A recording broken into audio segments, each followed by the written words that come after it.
آیتیں 14واں پارہ سورہ ہجر آیت نمبر 45 سے مضمون شروع ہو رہا ہے۔ یہاں سے پارے کا بھی چوتھا رکوع شروع ہو رہا ہے اور سورت کا بھی چوتھا شروع ہو رہا ہے۔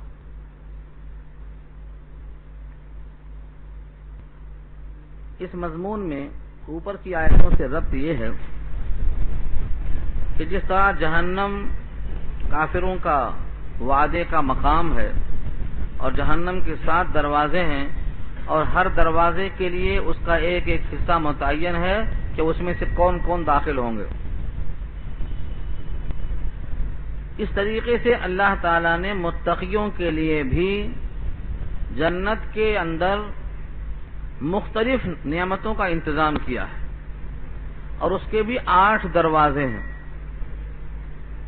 یہاں بھی اللہ کا جو غضب کا مظہر ہے جہنم، اس کے 7 دروازے، اور اللہ کی صفت رحمت کا جو مظہر ہے جنت، اس کے 8 دروازے۔ یہاں بھی اشارہ ہے کہ میری رحمت میرے غضب پر حاوی ہے، ان رحمتی سبقت علی غضبی، میری رحمت میرے غضب پر سبقت کر گئی ہے۔ جنت کے بھی دروازے 8 ہیں اور جہنم کے 7 دروازے ہیں، یہاں بھی اشارہ اسی کی طرف ہے۔ ورنہ حقیقت تو یہ ہے کہ ایک دروازہ یا کئی دروازے ہوں ان کی کوئی اہمیت نہیں ہے، لیکن تعداد بتاتی ہے کہ یہاں بھی اللہ کی رحمت بہت مہربان ہے بندوں پر۔ اب یہاں سے مسلسل متقیوں کے لیے نعمتوں کا تذکرہ آئے گا اور جو کمی کسر رہ جاتی ہے اس کی صفائی اور دھلائی کا تذکرہ آئے گا۔ ان المتقین فی جنات وعیون، بے شک متقی باغات میں ہوں گے اور چشموں میں۔ متقی کی تعریف بار بار آ چکی ہے، جمع اس کی متقین ہے۔ تقوی کی صفات کیا کیا ہیں وہ مختلف آیتوں میں آپ سن چکے ہیں اور بار بار یاد بھی کرتے رہنا چاہیے۔ خلاصہ اس کا یہ ہے کہ متقی کہتے ہیں جو اللہ کا حکم ٹوٹنے سے ڈرتا رہے، ہمیشہ اللہ سے ڈرتا رہے کہ کہیں اس کی نافرمانی نہ ہو جائے، بس یہ متقی ہے۔ صفات کے اعتبار سے متقی رات میں کم سوتے ہیں، زیادہ تر اللہ کی یاد میں کھڑے رہتے ہیں۔ سورہ زاریات پارہ 23 میں اللہ نے واضح کیا، پارہ 27 میں واضح کیا ہے۔ زاریات کا آخری حصہ ہے، صفات بتائے گئے ہیں۔ کانوا قلیلا من اللیل ما یہجعون، رات میں بہت کم سوتے ہیں۔ وبالاسحار هم یستغفرون، اور صبح صبح فجر سے پہلے والے وقت میں اللہ سے استغفار کرتے ہیں۔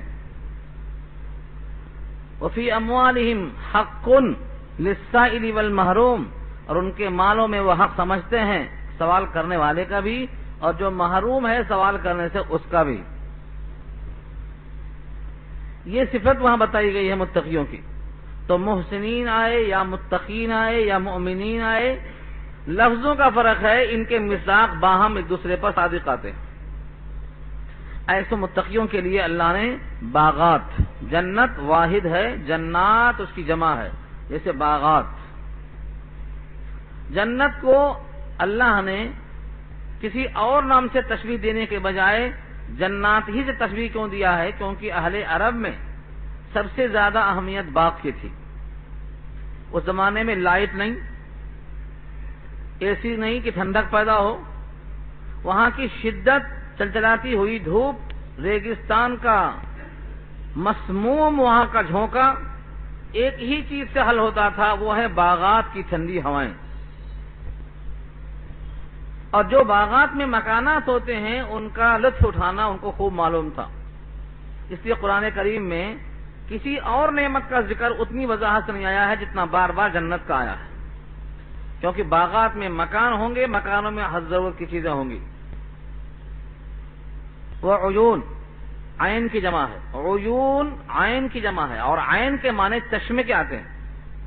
اور جس باغ میں پانی کے چشمے ہوں، نہریں ہوں، کہیں عیون کہا چشموں کے معنی میں، اور کہیں کہا جنات تجری من تحتها الانہار، ایسے باغات کے نیچے نہریں جاری ہیں۔ تو نیچے نہریں جاری ہونا یا باغات کے درمیان چشموں کا ہونا یہ ان درختوں کی شادابی پر مشیر ہے کہ وہاں بڑی خوشحال فضا ہوگی. اب ایسے باغوں میں ادخلوہا حکم ہوگا کہ داخل ہو جاؤ. ادخلو تم سب داخل ہو جاؤ. اور ہاں یہ پروناؤن ہے، ضمیر ہے، لوٹتی ہے کہاں پر؟ انہی باغات کی طرف، ان چشموں کی طرف. ان چشموں میں، ان باغات میں داخل ہو جاؤ. کیسے؟ بسلام، سلامتی کے ساتھ.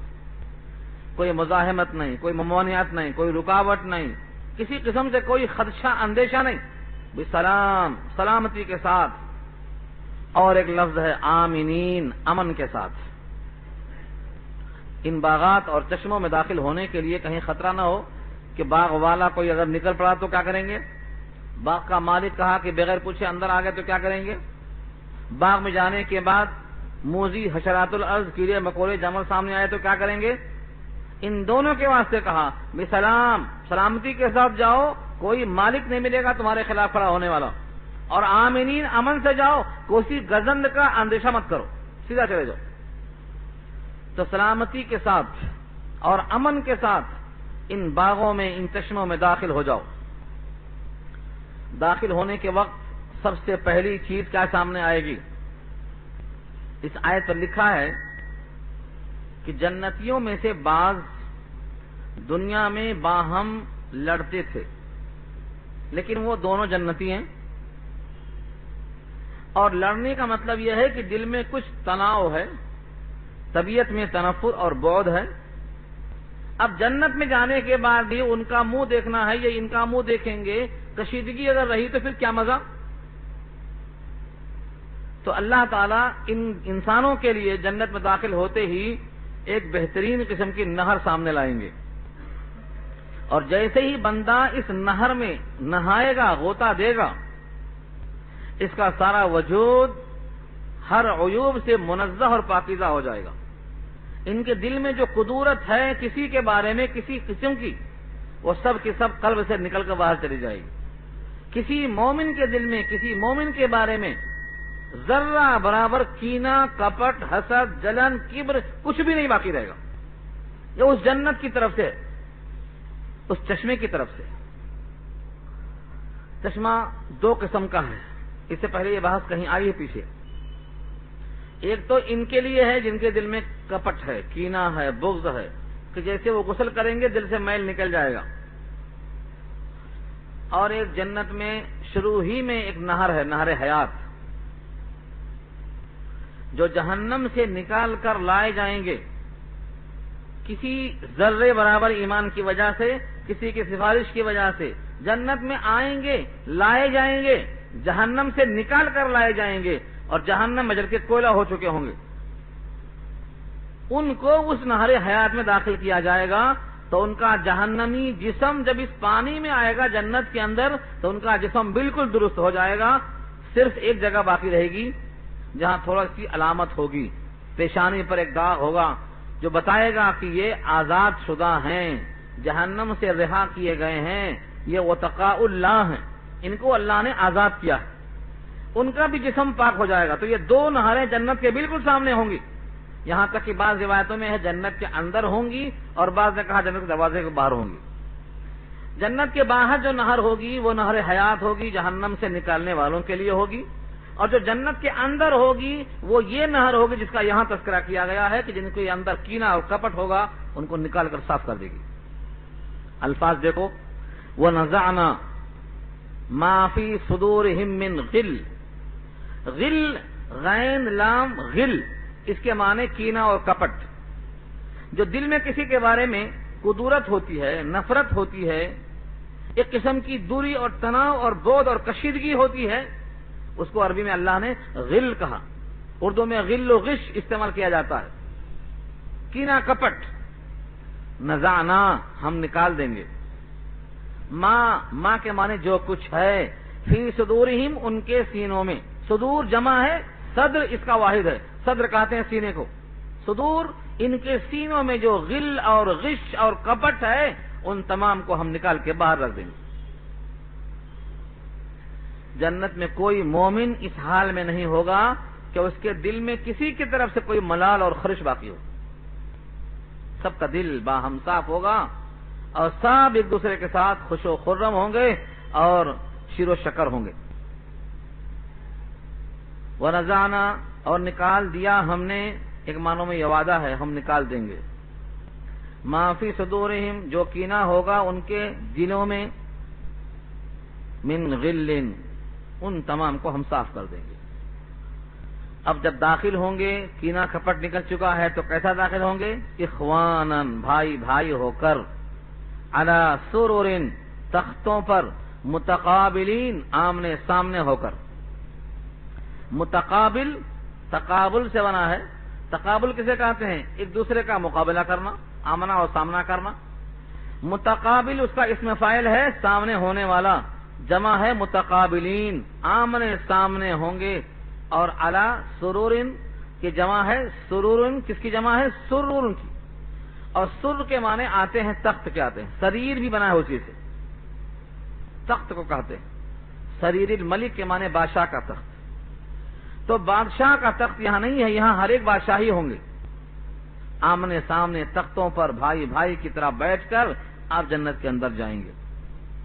اس آیت کے نزول کے بارے میں حضرت علی رضی اللہ تعالی عنہ فرماتے ہیں کہ ہمارے اور حضرت طلحہ اور حضرت عبداللہ بن زبیر ان کے درمیان جو کچھ قدورت ہے وہ انشاءاللہ اس آیت کے بعد ہمیں معلوم ہو گیا ہے کہ سب وہیں صاف ہو جائے گی. وہ کیا چیز تھی، ان کے درمیان کس بات پر ناراضگی تھی، یہ بہت طویل تاریخ ہے. یہاں آیتوں میں نہیں ملے گا آپ کو، یہ تاریخ میں ملے گا. صحابہ کی تاریخ، صحابہ کے جنگی مارکے، اسلامی تاریخ، اسلام کے جنگوں کے درمیان منافقوں کی سازش، سبائی قوم اور اس کے تمام ہتھ کنڈے جس کی بنیاد پر مسلمان آج تک لڑتے آ رہے ہیں. ایک طویل مضمون ہے. اتنی بات بطور خلاصے کے عرض کر دوں کہ حضرت عبداللہ بن زبیر مکے میں حاکم تھے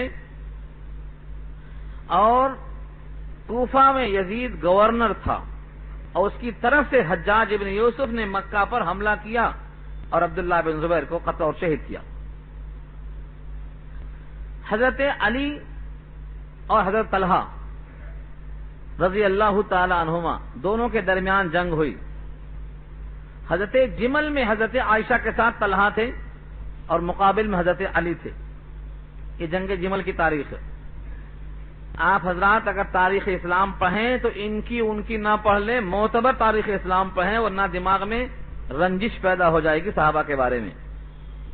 اور ہمارا ایمان تاریخ پر ہونا لازم نہیں ہے لیکن قرآن پہ ہونا لازم ہے.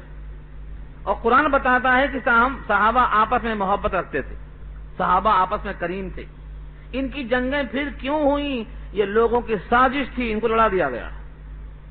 جس طرح سے ہندوستان میں انگریزوں نے ہندوستانیوں کو لڑا دیا اور آپس میں یہ لڑتے رہے اور آج تک لڑ رہے ہیں، ایسا ہی لوگوں کی سازشوں سے یہ سب باہم لڑ گئے، لڑا دیے گئے.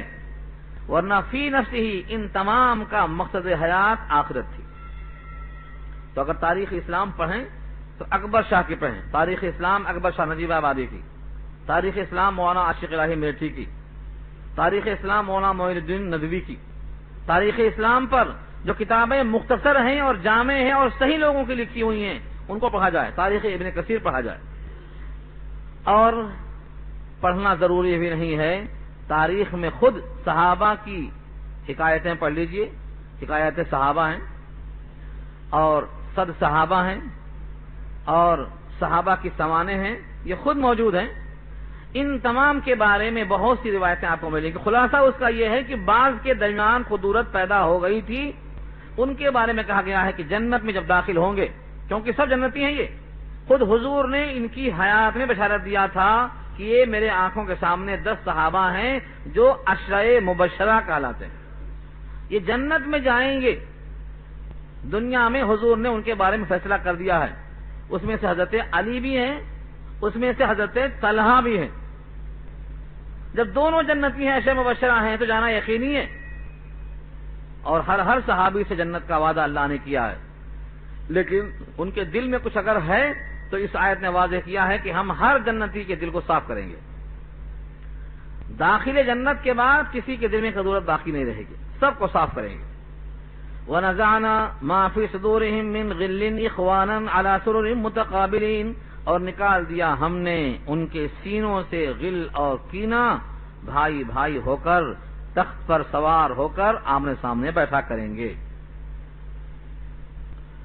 لَا يَمَسُّهُمْ فِيهَا نَصَبٌ، ان کو وہاں پر کوئی تھکن اور تکلیف نہ پہنچے گی۔ دنیا میں انسان تھکتا ہے چاہے جتنا عیش و آرام میں ہو، اور اس عیش و آرام کے باوجود تھکنے کی دلیل یہ ہے کہ اگر وہ ایک دن نہ سوئے اور سونے کا موقع نہ ملے تو وہ خود چڑچڑا ہو جائے گا، اس کی بیٹری ڈاؤن ہو جائے گی اور وہ بات کرنے کے موقع پر نہیں رہ جائے گا۔ چاہے کتنا ہی عیش میں ہو، کتنا ہی آرام میں ہو، اس کو نیند لے کر تھکن دور کرنا لازم ہے، لیکن جنت میں کسی کو تھکان نہیں پہنچے گی۔ لا یمسہم فیہا نصب، نہیں پہنچے گی ان کو وہاں کوئی تکلیف۔ نصب تھکن، سفر میں چلتے چلتے آدمی جو تھک جاتا ہے اس کو نصب کہتے ہیں۔ وما ہم منہا بمخرجین، اور نہ وہ وہاں سے نکلنے والے ہوں گے۔ مخرج کہتے ہیں نکالا ہوا، مخرجین اس کی جمع ہے۔ ان کو جنت سے کوئی نکال دے، یہ نکال دیے جائیں، یہ بھی نہیں ہوگا۔ تو نمبر 2، ان کو تھکن بھی نہیں ہوگی اور وہاں سے باہر نکالے بھی نہیں جائیں گے۔ اور کوئی سوچتا ہو کہ شاید وہاں رہتے رہتے اکتا جائیں اور خود نکلنے کا دل چاہے، اللہ نے کہا ہے سورہ کہف کے آخر میں لا یبغون عنہا حولا، وہاں سے وہ نکلنے کو اور تلاش کرنے کو ہرگز نہ چاہیں گے۔ تو نکلنے کو نہیں چاہیں گے، تھکن نہیں ہوگی، نکالے نہیں جائیں گے، کوئی آواز نہیں سنیں گے، باہم غل و غش اور کینہ نہیں ہوگا۔ اور انسان کیا کیا چاہتا ہے، اللہ فرماتے ہیں جو اس کے دل میں آئے گا، جو اس کے جی میں آئے گا، وہ سب ہم نے انتظام کیا ہے۔ نبی، اطلاع دے دو، عبادی، میرے بندوں کو، انی، میرے بارے میں، انا الغفور الرحیم، کہ میں غفور الرحیم ہوں۔ اس آیت کے ذریعے سے اللہ نے متقیوں کو نبی کے ذریعے سے خبر دلایا ہے کہ میرے بندوں کو آگاہ کر دو، میرے بندوں کو خبردار کر دو، کہہ دو کہ بے شک میں غفور الرحیم ہوں۔ شاید ان تمام آیتوں کا یکجا کیا جانا ممکن نہ ہو، لیکن میں اشارہ کر دوں، فتح مکہ کے بعد کچھ لوگ بھاگ گئے تھے مکہ چھوڑ کر، کافروں میں سے، اور ان کا خیال تھا کہ دنیا میں اب کوئی پناہ گاہ نہیں ہے، کیونکہ مکہ اسلام کے تحت چلا گیا، اب کہاں جائیں؟ کوئی بھاگ بھاگ کے یہاں وہاں جا رہے تھے۔ کسی نے کہا کہ بہتر یہ ہے بجائے بھاگنے کے اسلام میں داخل ہو جاؤ، اسلام میں داخل ہونے سے فائدہ کیا ہوگا؟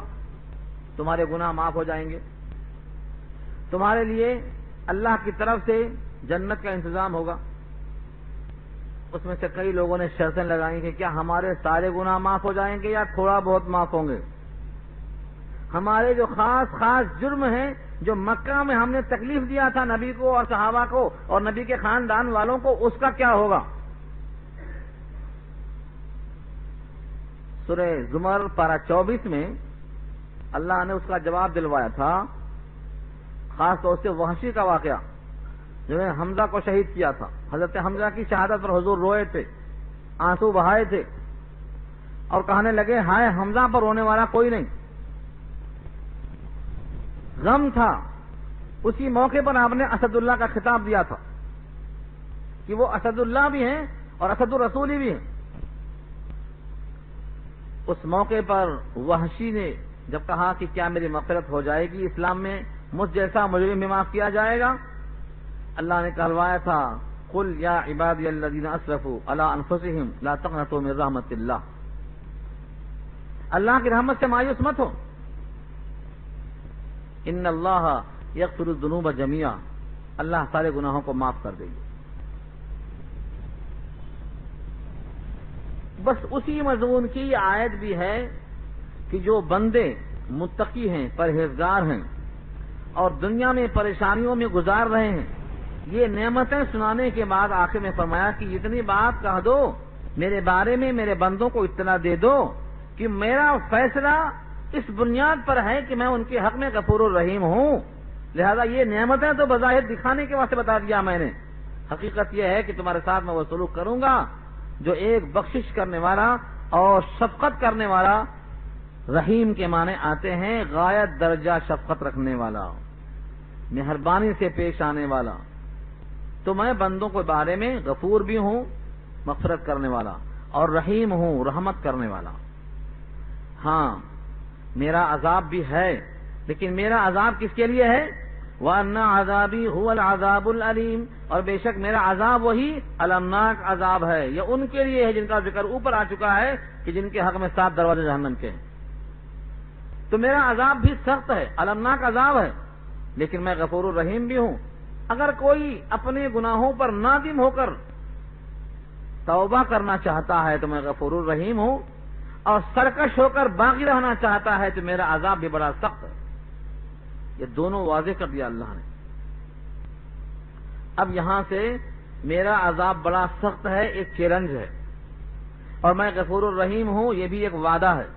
ان دونوں کو ثابت کرنے کے لیے دنیا میں ایک واقعہ پیش آیا تھا، اس کو یہاں سے اللہ بیان کر رہے ہیں تاکہ اس واقعے سے معلوم ہو جائے کہ میں کیسا غفور الرحیم ہوں اور کیسا المناک عذاب دینے پر قادر ہوں۔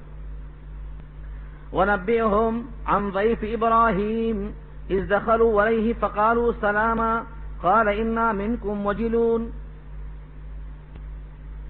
اطلاع دے دو ان کو، یہاں مراد ہے مکے والے، مکے والوں کو اطلاع دے دو، عن ضیف ابراہیم، ابراہیم کے مہمانوں کے بارے میں۔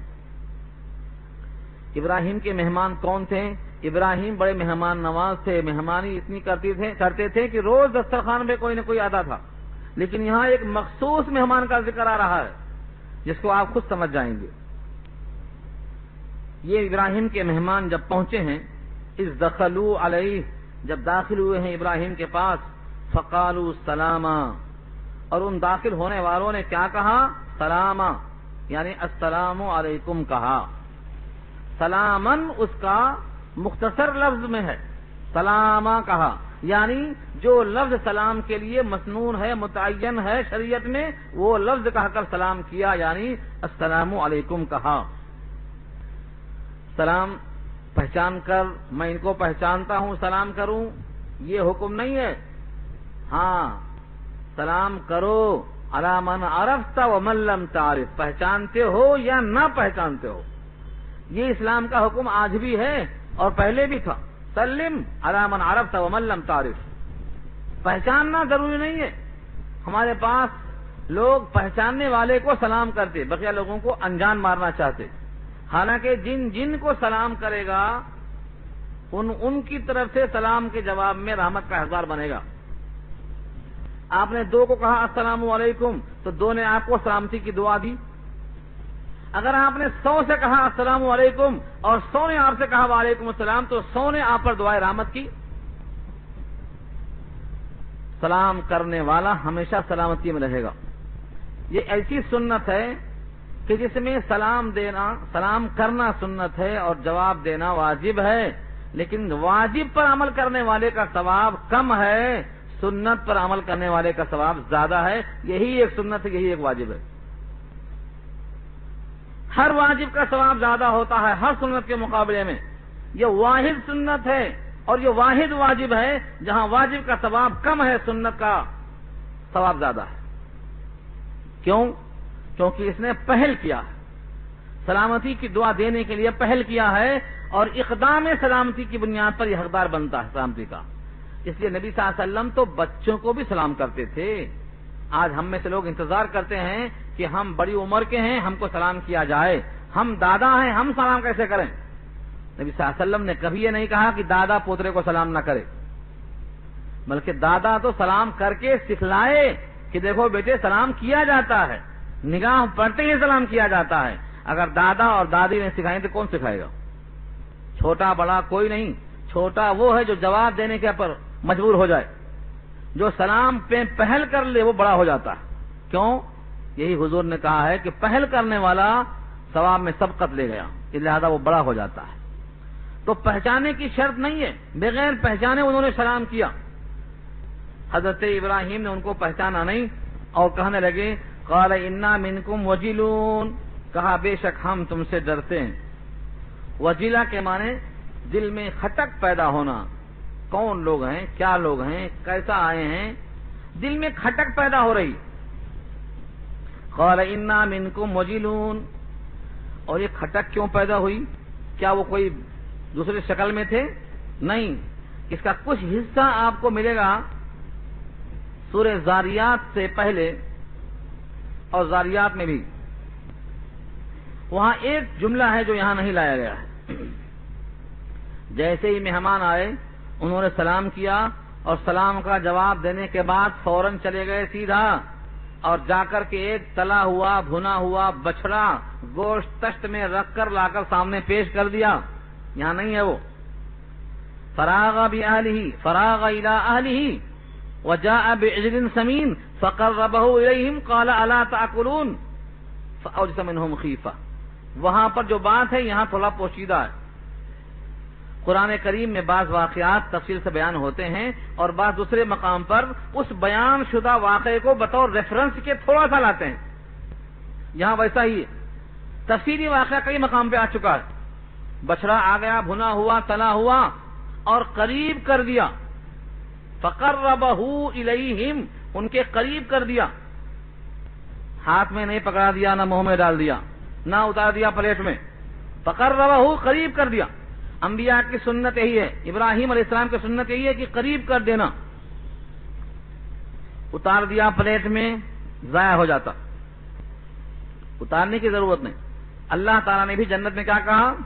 جنت کے میوے قریب کر دیا، قطوفھا دانیہ، ہاتھ میں آ جاتا، بس قریب کر دو، اشتہا ہے تو کھائے گا اور پیے گا۔ کسی بھی چیز کو ضائع کر دینا یہ جرم ہے، خصوصاً نعمت الہیہ کو۔ اس کو کتنی حاجت ہے، کتنا خواہش ہے، ہاں اگر آپ کو یقین ہے کہ یہ بچا دے گا تو ہم کھا لیں گے تو ضرور ڈال دو۔ وہ بھی تو نہیں ہوتا۔ مومن کا جوٹھا نہیں ہوتا، شفا ہے اس میں، مومن کے جوٹھے میں شفا ہے، خاص طور سے پانی میں۔ تو وہ بھی جب نہیں ہوتا تو کسی کی پلیٹ میں ڈال دینا ضیافت کے خلاف ہے۔ قریب کر دینا، آپ اپنی منشا سے لیجئے۔ آپ ڈال دے رہے ہیں اس میں ٹانگ، اسے گردن پسند ہے تو یا تو پھینک دے گا یا تو گھٹ گھٹ کے کھاتا رہے گا۔ یہ حکم الہی کے خلاف ہے، ضیافت کے آداب میں سے یہ نہیں ہے۔ قریب کر دو، پیش کر دو، اب اس کے بعد اس کی چاہت پر چھوڑ دو۔ ابراہیم نے وہاں پر یہی کیا، پیش کر دیا۔ اب وہ لوگ کھا نہیں رہے ہیں، جب نہیں کھا رہے ہیں تو اس دستور کے مطابق کہ مہمان کھانا نہ کھائے تو اندیشہ کرتے تھے کہ شاید یہ دشمن کے لوگ ہیں، کھانا کھانے کے بعد کیسے لڑیں گے، اس لیے کھانا نہیں کھاتے۔ آج کل کے لوگ تو کھا بھی لیتے اور لڑ بھی لیتے، کے بعد بھی جو کرنا ہے وہی کریں گے۔ تو جب انہوں نے کھانا نہیں کھایا تو کھانا نہ کھانے پر اس علامت کا احساس ہوا کہ شاید دشمن کے لوگ ہیں، تو یہ جملہ انہوں نے کہا قال انا منکم وجلون، کہا بے شک ہم تم سے خائف ہیں، ہمارے دل میں کھٹک پیدا ہو رہی۔ قالوا، ان تمام مہمانوں نے کیا کہا؟ لا توجل، مت ڈر، لا توجل، خائف مت ہو، تمہارے دل میں کوئی کھٹک نہ ہو۔ انا نبشرک بغلام علیم، بے شک ہم تم کو بشارت دیتے ہیں ایک بچے کی جو بڑا عالم ہوگا۔ بغلام، غلام ہمارے اردو میں نوکر کو بولتے ہیں، لیکن عربی زبان میں غلام کہتے ہیں بچے کو، غلمان جمع ہے اس کی۔ جنت میں بھی جو بچوں کا تذکرہ آیا ہے غلمان ہی کا لفظ آیا ہے۔ یطوف علیہم غلمان لہم کأنہم لؤلؤ مکنون، بچے آپ خورے لے کر، کھانے کی پلیٹ لے کر ایسا چلیں گے کہ جیسے وہ چل نہیں رہے ہیں بلکہ موتی دھلک رہے ہیں۔ کأنہم لؤلؤ مکنون، کأنہم لؤلؤا منثورا، بکھرے ہوئے موتی آ رہے ہیں اور جا رہے ہیں، ایسا معلوم ہوگا۔ تو غلمان جمع ہے، غلام واحد ہے۔ غلام عربی میں بچے کو کہتے ہیں، ہمارے پاس جو غلام کے معنی میں ہو معنی میں نہیں چلتا یہاں۔ بشارت دیتے ہیں تجھ کو ہم ایک فرزند کی، علیم، یہ علیم صفت ہے کس کی؟ غلام کی، بڑا علم والا ہوگا یعنی عالم ہوگا۔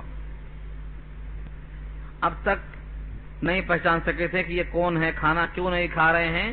جب یہ جملہ کہا کہ ہم تم کو بشارت دے رہے ہیں تو کھٹک آئی، اچھا بشارت دینے والا کون ہو سکتا ہے سوائے اللہ کے، یہ اللہ کے بھیجے ہوئے ہیں، اور یہ انسان کی شکل میں ہیں، امرد کی شکل میں ہیں، لیکن یہ کھانا کیسے کھا سکتے؟ یہ تو انسان ہے ہی نہیں، یہ تو فرشتے ہیں۔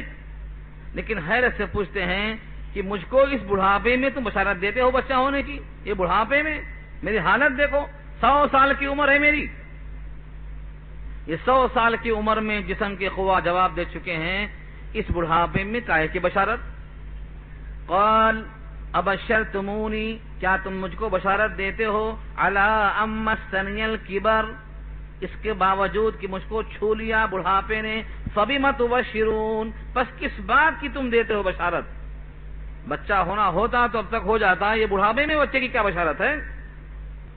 قالوا بشرناک بالحق، کہتے ہیں ہم تم کو بشارت دیتے ہیں حق کی، حقیقت کی، امر واقعی کی، بالکل سچ ہے، فلا تکم، پھر تو مت ہو جا، من القانتین، مایوس ہونے والوں میں سے، نا امید ہونے والوں میں سے۔ قانت جمع قانتین، اور قنتا مایوسی، قانتا کے معنی آتے ہیں مایوسی کے، تو مت ہو جا مایوس ہو جانے والوں میں سے۔ حضرت ابراہیم نے جواب میں کہا قال ومن یقنط من رحمت ربہ الا الضالون، اور بھلا کون مایوس ہو سکتا ہے اپنے رب کی رحمت سے سوائے گمراہوں کے؟ میں تو اللہ کے حکم پر اور اللہ کے فیصلے پر مایوس نہیں ہوں، مایوسی تو کفر ہے، البتہ اسباب کے دائرے میں سوچ رہا تھا کہ اس بڑھاپے میں بچہ کیسے ہوگا۔ اچھا اللہ کی رحمت سے مایوسی نہیں، اب تو بتاؤ تمہارا اصل آنے کا مقصد کیا ہے؟ مقصد دوسرا ہے آنے کا، لیکن یہاں بشارت دے کر خوش کر دیا، اور بشارت بھی مقصد تھا۔ انبیاء کرام کے پاس آنے والوں نے یہ آ کر ہمیں پیغام دیا کہ 2 مقصد تھے، ایک قوم لوط کی تباہی اور ایک ابراہیم کو بیٹے کی بشارت، لیکن 2 میں سے پہلے کس کو سنایا؟ بشارت کو سنایا۔ دوسری آیت میں ہے کہ ان کی بیوی نے آ کر کہا، اور بیوی کو بشارت دی گئی، وہ بھی تعجب میں پڑ گئیں کہ اس بڑھاپے میں اس بڑھیا کو بچہ کیسے ہوگا؟ جواب ملتا ہے اتعجبین من رحمت اللہ، کیا تم کو تعجب ہوتا اللہ کی رحمت پر؟ وہ اپنے چہرے کو اپنے ہاتھوں میں چھپا کر اپنے سر کو مارتی ہیں کہ اس بڑھاپے میں اب کیا ہوگا۔ یہ واقعات پیچھے گزر چکے ہیں، میں یادہ نہیں کر رہا ہوں۔ ان تمام سوالوں کے بعد اصل آنے کا مقصد کیا ہے پوچھا۔ قال فما خطبکم ایھا المرسلون، کہا پس کیا ہے تمہارا آنے کا مقصد؟ خطبکم، آنے کا مقصد، شان نزول، کیا وجہ ہے تم آئے ہو انسانی لباس میں؟ یہ بغیر داڑھی کے، بغیر مونچھ کے، بغیر بالوں پر کے تم کیوں آئے ہو؟ تمہارا کیا مقصد ہے اے بھیجے ہوئے فرشتوں؟ قالوا انا ارسلنا الى قوم مجرمین، کہنے لگے بے شک ہم بھیجے گئے ہیں ایسی قوم کی طرف جو مجرم ہے، یعنی قوم لوط کی طرف بھیجے گئے ہیں۔ الا آل لوط، ہاں مگر خاندان آل لوط علیہ السلام کا وہ بچے گا، وہی مجرم نہیں ہے۔ انا لمنجوہم اجمعین، بے شک ہم ان تمام کو نجات دیں گے، سب کے سب کو بچا لیں گے۔ الا امرأتہ، مگر اس کی بیوی، الا امرأتہ، مگر لوط علیہ السلام کی بیوی، قدرنا، ہم نے مقدر کر دیا ہے،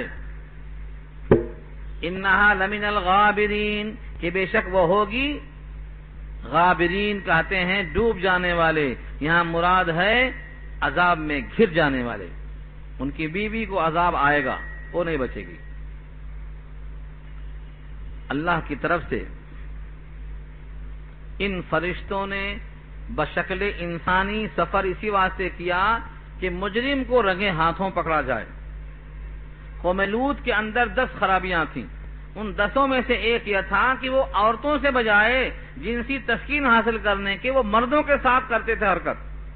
اللہ نے اس آیت میں ان فرشتوں کو اسی بچوں کی شکل میں بھیجا ہے۔ انہا لمن الغابرین، وہ عورت ان کی حضرت نوح پر، جس طرح نوح کی بیوی ایمان نہیں لائی تھی، ایسے ہی لوط علیہ السلام پر لوط علیہ السلام کی بیوی ایمان نہیں لائی تھی۔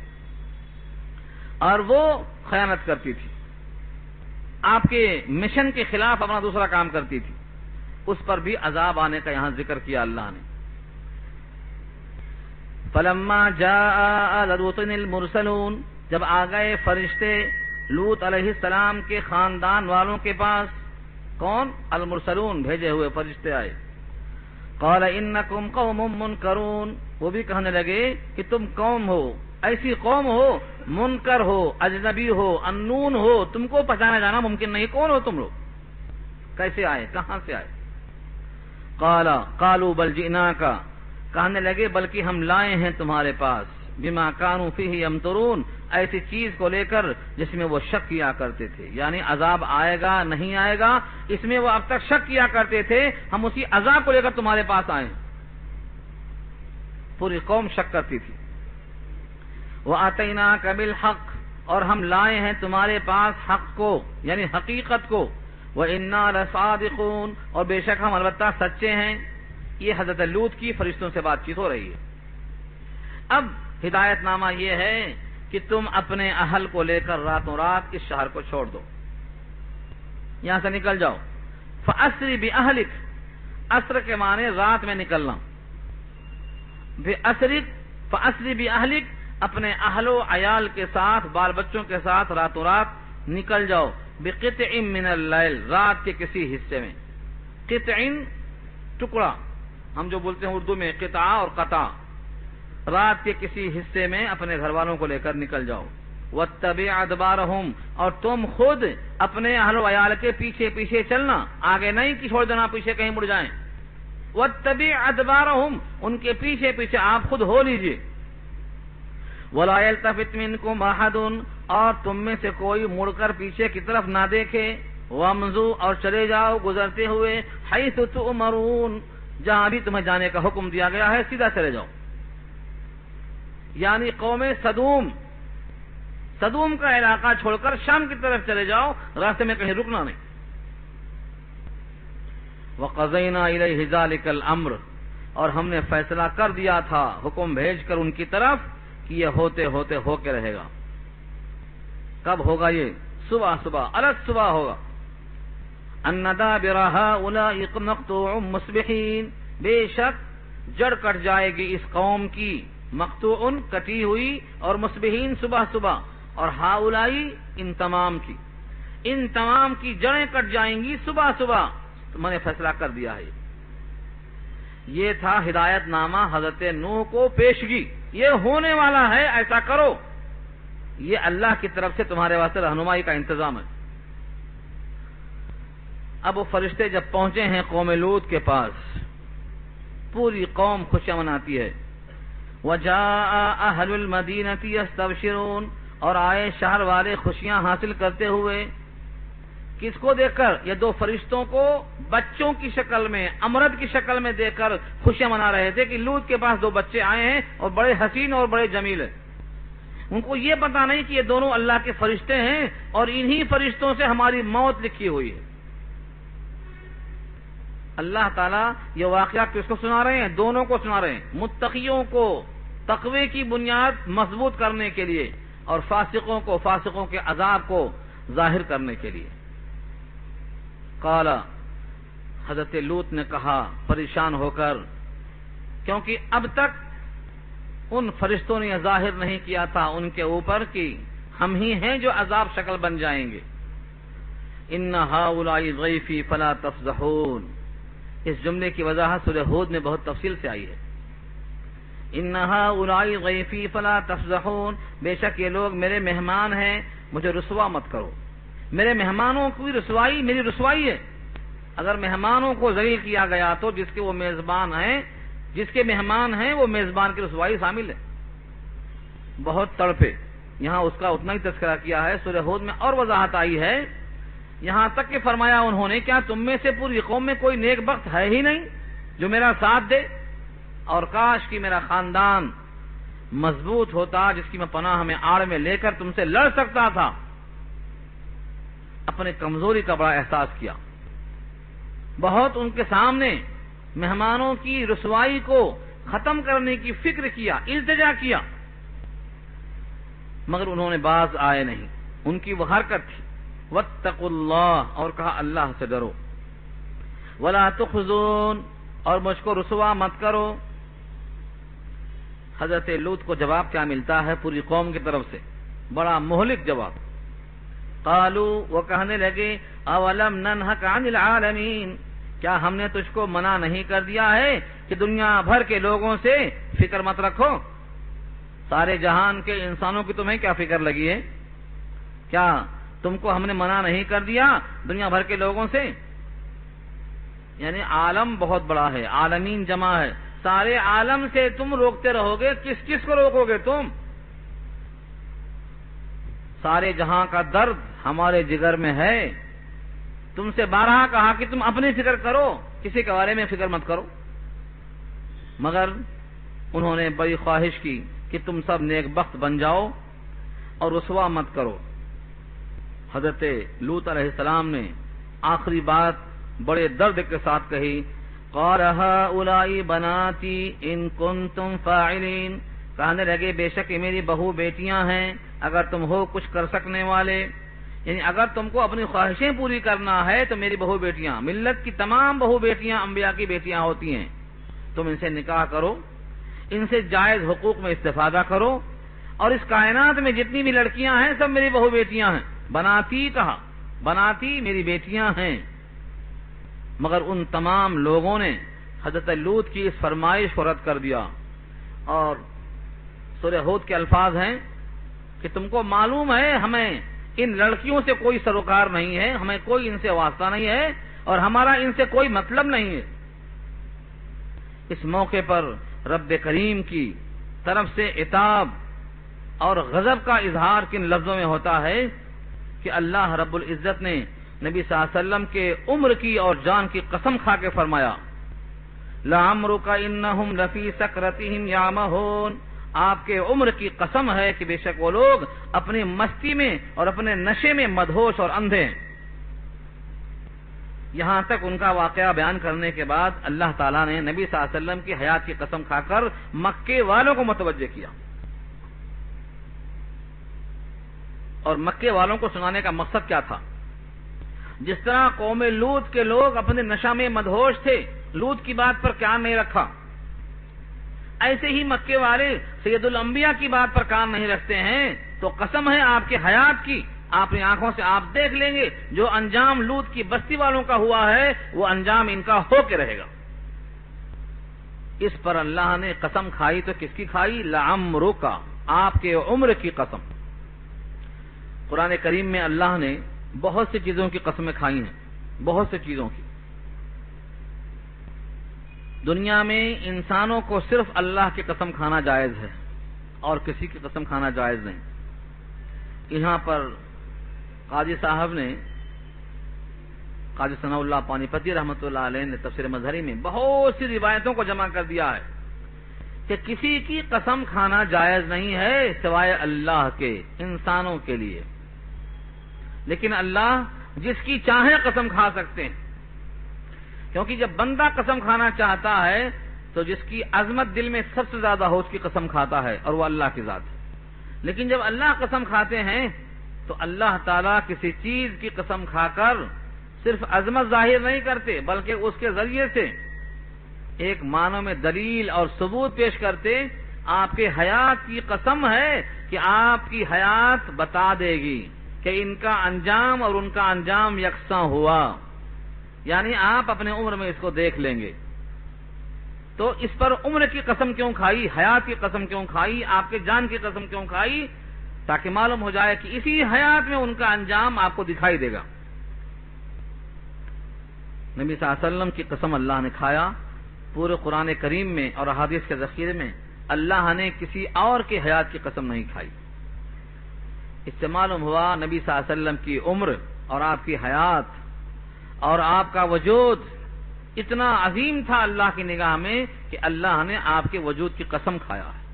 ایک جگہ پر نہیں، کئی مقام پہ کھایا ہے. یہاں تو آپ کی حیات کی قسم کھایا، سورہ بلد میں آپ کے ہونے کی قسم کھایا، اور مختلف آیتوں میں مختلف صفتوں کی قسم کھایا. لعمرک، قسم ہے آپ کے عمر کی. امر اگر ہے تو حیات اور عمر ہے تو زندگی. لعمرک آپ کے جان کی قسم انہم لفی سکرتہم یعمہون کہ بے شک وہ لوگ البتہ اپنے نشے کے اندر مدہوش ہیں. یعمہون عمیہ کے معنی اندھا ہونا، ایسے مدہوش ہیں کہ یہ اندھے ہیں، ان کو نظر نہیں آتا ہے کہ کس بات کا انکار کر رہے ہیں، اس کا انجام کیا ہوگا.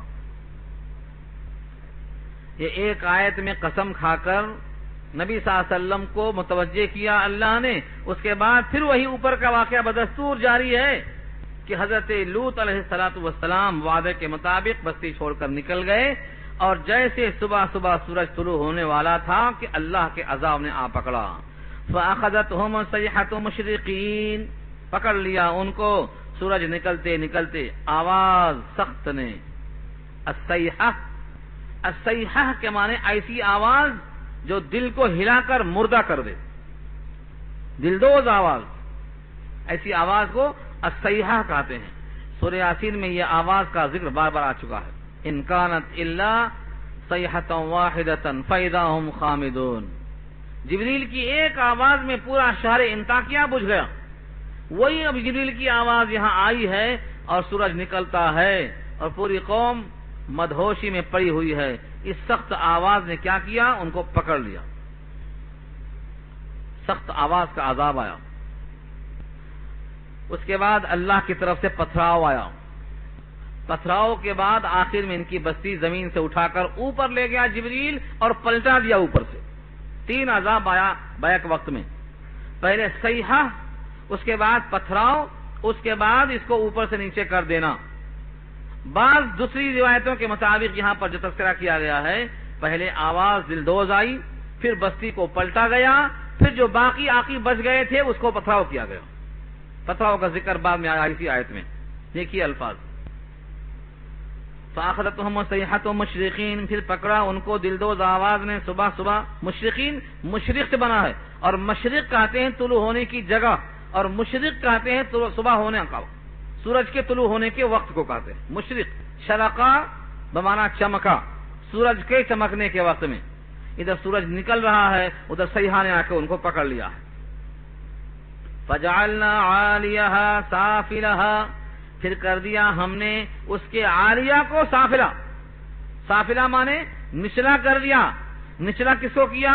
جو اب تک عالیہ تھا، یعنی اوپر والے کو نیچا کر دیا اور نیچے والے کو اوپر کر دیا. بستی کو اٹھا کر جبریل اوپر لے گئے، اوپر لے جانے کے بعد پلٹا دیا تو اوپر کا نیچے اور نیچے کا اوپر ہو گیا.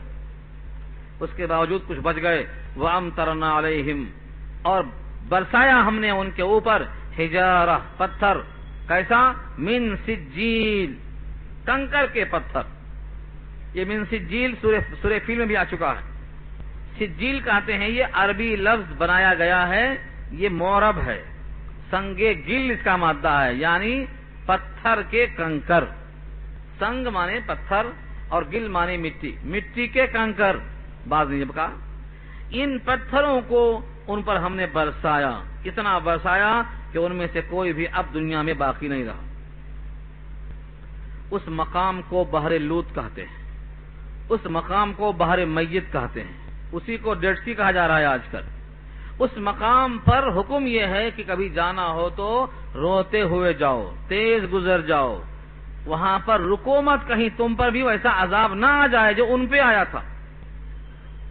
ایک بار نبی صلی اللہ علیہ وسلم تشریف جا رہے تھے،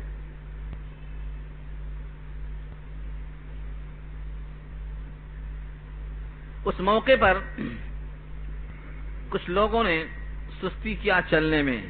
آپ نے کہا تیز گزرو، روتے ہوئے گزرو، اپنے چہروں کو کپڑوں سے ڈھانپتے گزرے ہو، کہیں وہی عذاب یہاں پھر نہ جائے جو اللہ نے بھیجا تھا. اس زمین پر اللہ کا عتاب آ چکا ہے.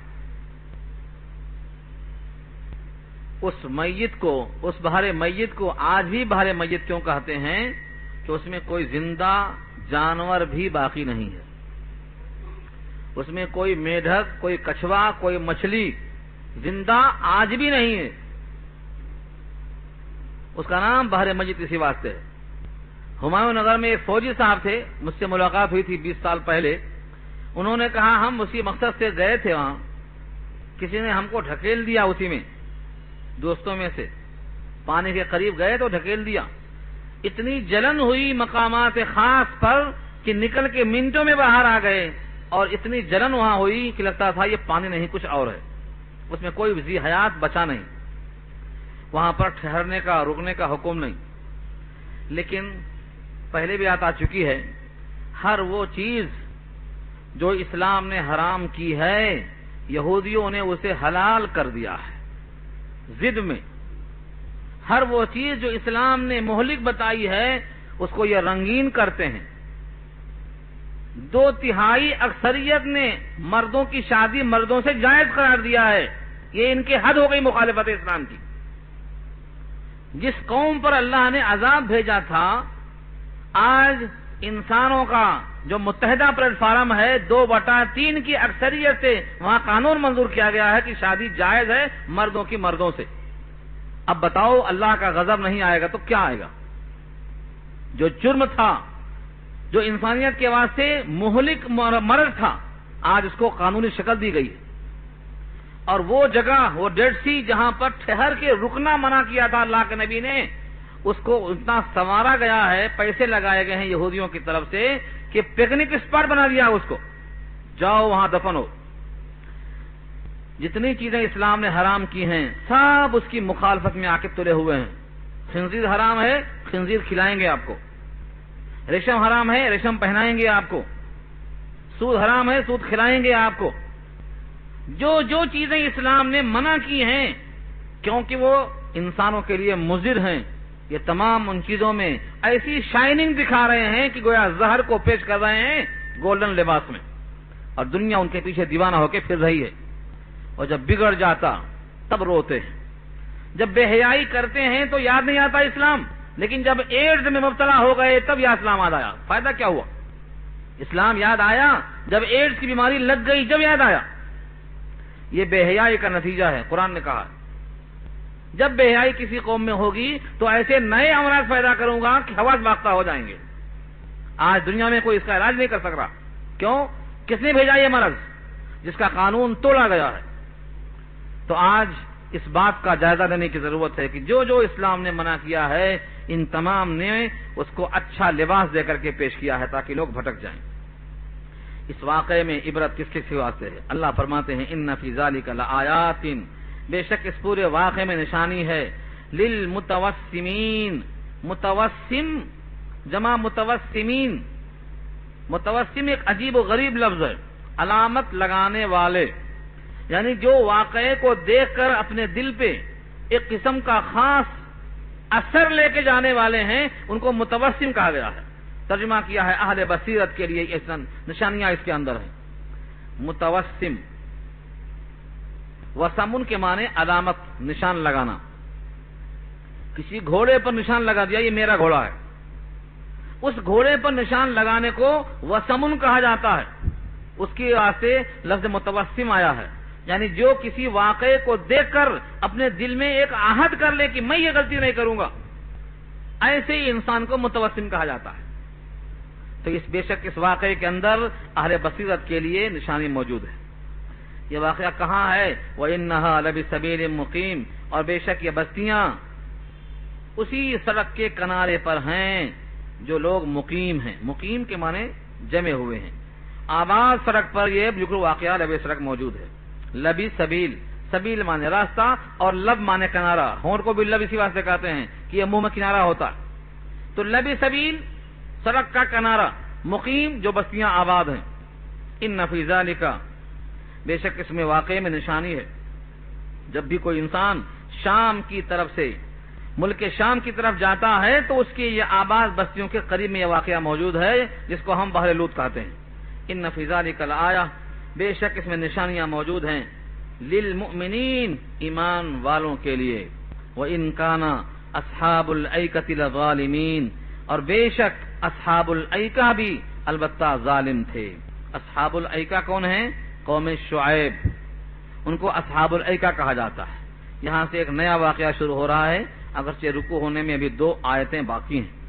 انشاءاللہ یہ واقعہ اگلے ہفتے میں ہم چھیڑیں گے کہ اصحاب الایکہ کا واقعہ کیسے پیش آیا۔